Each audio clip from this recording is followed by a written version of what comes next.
Salut à tous et à tous et bienvenue. Avant d'aller voir cette vidéo, je t'invite à aller voir la première partie qui s'appelle le deuxième déclic. Le lien est dans la description. Si tu l'as déjà vu, vamos!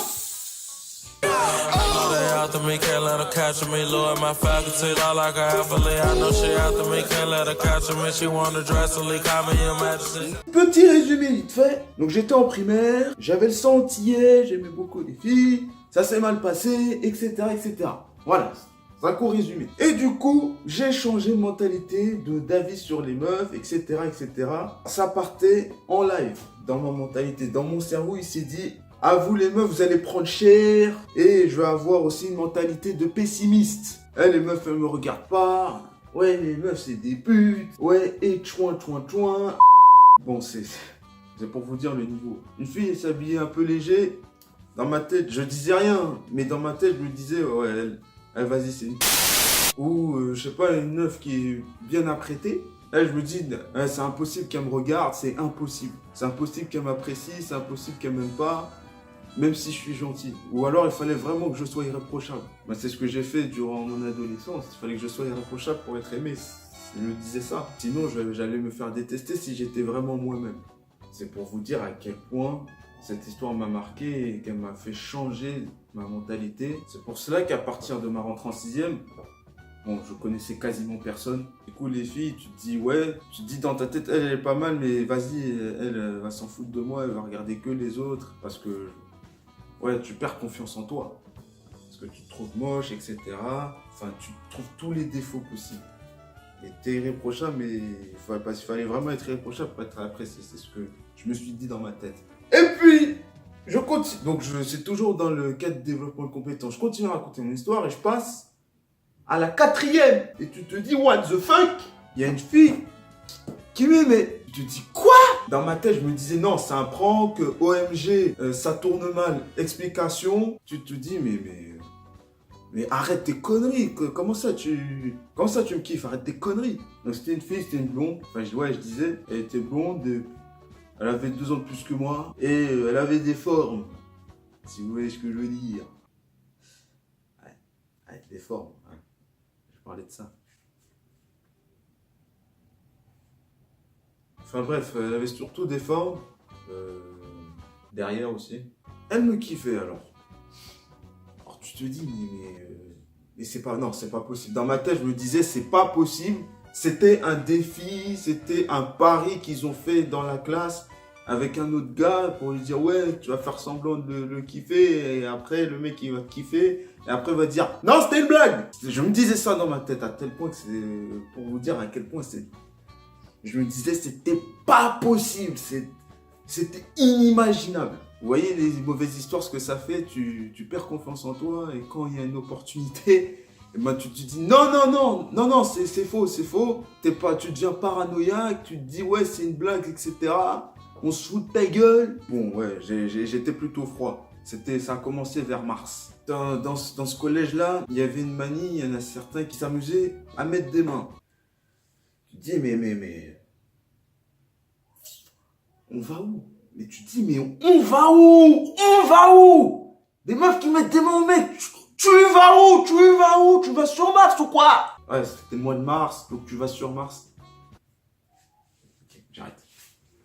Il y avait aussi une copine qui mettait des mains, mais tu te dis non, faut arrêter. Tu te dis, non, c'est pas possible. Enfin, je suis moche, enfin, je sais pas, je suis moche. C'est ce que je me disais dans la tête.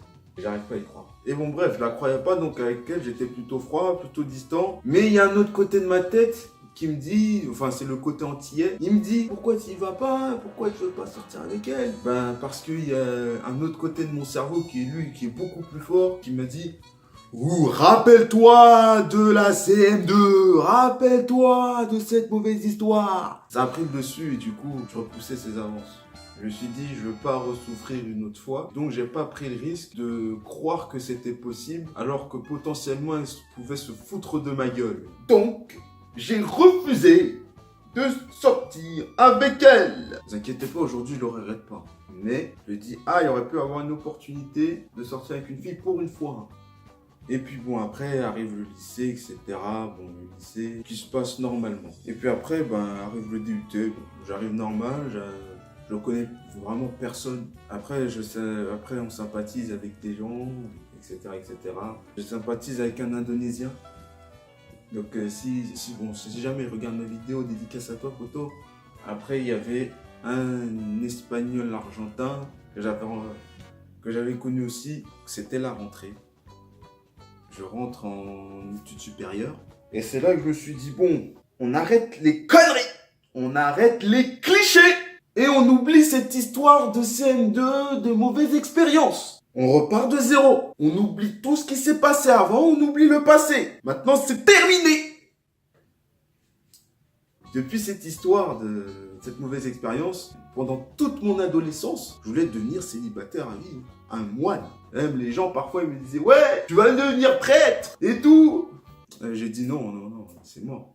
Je suis passé du mec qui voulait être célibataire à vie, un moine, à un mec qui repart de zéro. Bon, je me dis, si une fille qui me plaît, bon, ok, elle me plaît, mais doucement. Faut pas qu'elle le sache, doucement. Enfin, c'est con. Si tu lui dis pas, elle va pas savoir. Mais déjà, c'était une étape. Tout doit se faire progressivement. Les progrès se font petit à petit. Donc là, j'ai vu une Colombienne. C'était mon pote espagnol argentin qui m'avait présenté. Je lui dis au départ, ouais, c'est une fille, voilà, normale, quoi. Je dis, ouais, banal, ouais, normal. Et au fur et à mesure que je l'ai vue, je dis, ah ouais, en fait, elle est pas si mal, en fait. C'est une Colombienne, et tu te dis, ouais, c'est vraiment depuis le jour que le type de femme, c'est plutôt les latinas et tout. Elles sont magnifiques. Mais doucement, c'était latina, redescend sur terre. Je dis, c'est magnifique, mais calme-toi aussi. Et c'est là que cette amie, je lui ai avoué que ouais, j'étais sur elle et tout ça. Mais j'étais sur elle, mais sans être sur elle, tu comprends? Elle dit, ouais, je passe du temps. Mais je lui dis rien parce que sinon elle va me détester aussi. C'est pour vous dire que c'est resté encore dans la tête cette histoire. Et on n'était pas guéris. C'est pour ça que, une fois, lui, je l'aime bien, il était cool avec moi. J'en dis du bien de ce gars parce que il a rien dit à personne. C'était vraiment un bon gars. Cela dit, j'ai avancé dans le temps, donc je l'ai plus revu. Et en fait, j'ai étudié le sujet de la friendzone. Et en y réfléchissant sur les moments passés avec elle, etc. Bon, parfois, on rentrait chez moi, les courses étaient finies, elle avait le même chemin. Et je m'étais aperçu en fait que elle m'avait friendzoné en fait. Puisque j'ai réfléchi un peu plus. En avançant dans le temps, pendant ce temps-là, j'étais en DCG. J'ai conclu que en fait, elle m'avait friendzone depuis longtemps. Je me dis, heureusement que j'avais rien dit. Maintenant, ça va mieux. Et pour tout ça, je vais conclure cette vidéo là-dessus. Je me dis que maintenant, ne pas avoir de copine, ce n'est plus vraiment un objectif. Je vais pas mettre l'accent sur ça. J'ai un truc beaucoup plus important que je veux. J'ai un vrai projet. Là, bon, c'est pas gagné vu que j'arrive pas à passer 3 mots d'affilée sans bégayer ou sans faire de coupure à chaque fois. Mais ça va s'améliorer avec le temps, avec la régularité. Le fait de trouver une copine, bon, je considérais ça comme un bonus. Vous savez, par exemple, je sais pas, t'as un métier, t'es expert comptable. Puisque, ouais, j'ai fait des études, je sais pas, t'es expert comptable, tu gagnes bien ta vie. Tu travailles 12 heures limite 12 heures par jour. Mais tu gagnes bien ta vie, tu gagnes 15 000 € par mois, ton affaire marche bien, etc.